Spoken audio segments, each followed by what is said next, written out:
membuang sebanyak 38,000 tan sampah atau secara puratan 1.17 kilogram sisa pepejal bagi setiap orang. Sudah pasti ia memberi kesan kepada kos operasi perubahan sampah dan penjemuran kepada persekitaran bumi. Di sekolah kami, terdapat tong sampah kita semula disediakan demi menyokong program kelestarian alam. Tetapi masih ramai yang tidak menggunakan kerana melalui pembuangan. Mereka masih keliru sampah yang perlu dibuang dalam tong sampah tersebut.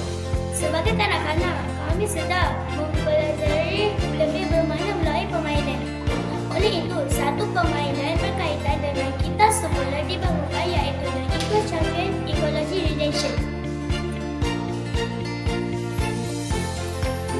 Untuk membangunkan aplikasi ini, kami telah merujuk kepada isi kandungan topik dalam mata pelajaran sains tahun 5. Kami juga menggunakan buku panduan Oh My Globes.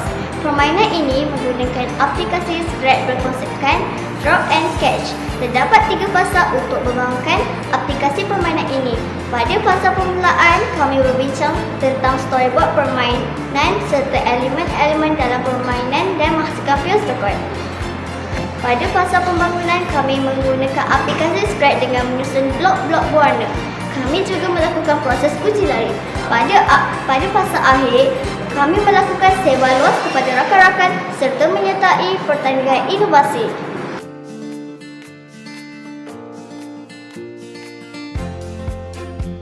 Ini boleh dimainkan menggunakan laptop. Murid perlu menggerakkan ke kiri dan ke kanan untuk menangkap bahan kita semula dan mengelakkan bahan bukan kita semula. Jika mendapat bahan kita semula, pemain mendapat markah dan sebaliknya pemain akan ditolak lagi. Jika pemain mendapat markah melebihi 29 markah, mereka akan beralih ke stage yang baru. Sebaliknya, murid perlu memainkan semula pada stage yang sama jika markah kurang daripada 29 markah.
Kami telah melakukan survei kepada rakan-rakan kami. Kami mendapati bahawa permainan ini meningkatkan kesedaran tentang kepentingan menjaga alam sekitar. Kami juga telah membuat temu bual bersama guru-guru berkenaan dengan permainan ini. Kebanyakan guru-guru memberi respon positif terhadap permainan ini.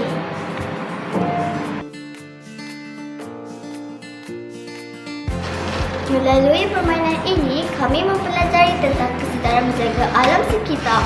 Selain itu, kami dapat menyokong kempen 3R yang dijalankan di sekolah. Kami juga dapat melaksanakan aktiviti pengacaraan melalui permainan ini.